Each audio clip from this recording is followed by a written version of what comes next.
ಮೊದಲ ಕಡೆ ಮೈಸೂರು ಕ್ಷೇತ್ರದಲ್ಲಿ ಲೋಕಸಭಾ ಅಖಾಡ ರಂಗೇರ್ತಾ ಇದೆ. ಆನೆಯ ನಡಿಗೆ ಸಂಸತ್ ಕಡೆಗೆ ಅನ್ನುವಂತಹ ಶೀರ್ಷಿಕೆಯ ಅಡಿ ಮಹಾರಾಜ ಕಾಲೇಜ್ ಗ್ರೌಂಡ್ ನಲ್ಲಿ ಬಿಎಸ್ಪಿ ಒಂದು ಸಮಾವೇಶವನ್ನ ನಡೆಸ್ತಾ ಇದೆ. 4 ಜಿಲ್ಲೆಗಳ ಅಭ್ಯರ್ಥಿಗಳ ಸಮಾವೇಶ ಇದು.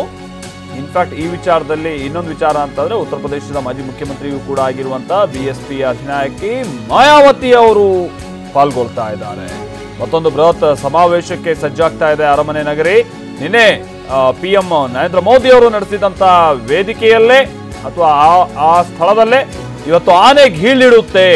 ನಿನ್ನೆ ಮೈಸೂರಿಗೆ ಆಲ್ರೆಡಿ ಬಂದಿಳಿದಿದ್ದಾರೆ ಬಿಎಸ್ಪಿ ನಾಯಕಿ ಮಾಯಾವತಿ ಅವರು. ತೀವ್ರ ಕುತೂಹಲ ಮೂಡಿಸಿದೆ ಮಾಯಾವತಿ ಅವರ ಇವತ್ತಿನ ಭಾಷಣ.